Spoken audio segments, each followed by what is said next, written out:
આજે આપણે સંતોના સહારે હમણાં જો એભલવાડમાં 35 દીકરીઓના સમૂહ લગ્ન હજી કાલે જ કરીને આવ્યો. આ વર્ષમાં 110 દીકરીઓ ઠાકોર સમાજના લગ્ન અમે કરાવ્યા છે.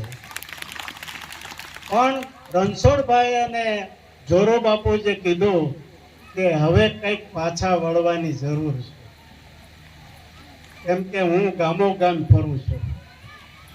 એક પણ ગામ એવું નહીં હોય કે ઠાકોર સમાજના 2-3 વિભાગ નહીં હોય. તમે જોજો, મને ખબર છે.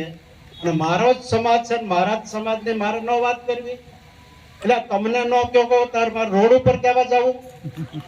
અમને જ કહેવાનું છે કે આપણે ઠાકોર સમાજને સંતો જો મળી ગયા છે અને જો આવું સુંદર મજાનું મંદિર થયું, મેં તો આ લોકોને જોયા પણ નથી અને છતાં એના ફોન ઉપરથી હું અહીંયા આવ્યો. બોલાવજો કોઈ સાધુ જો આવે તો. તમે 1 કરોડના 10 લાખ સાધુ છે.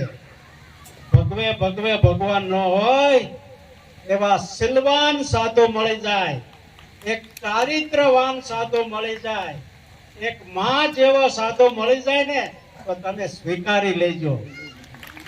ને તમને હું જાહેરમાં કહું છું કે મારી જ્યારે જરૂર પડે ત્યારે વિના સંકોચે તમે મને બોલાવી લેજો.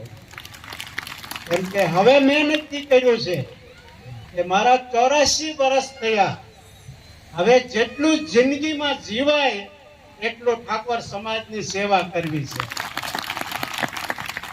આ તે માટે ઘણું કર્યું છે. રણછોડભાઈ કીધું કે બાબરી ઢાંચા સુધી અમે પહોંચી ગયેલા છીએ, અમે કાર સેવામાં પણ પહોંચી ગયા છીએ અને રણછોડભાઈની સાથે રોજની 6 સભા કરેલી છે. એ રામ મંદિર માટે કરેલી છે. અમે ક્યાં તમને કંઠીઓ બાંધવાનું કહીએ છીએ, અમે ક્યાં તમને કીધું સ્વામિનારાયણ ના થાવ, પણ તમે કઈક જેને માનો તેને અમારે માનવું પડશે. ભગવાને મનુષ્ય દેહ આપ્યો.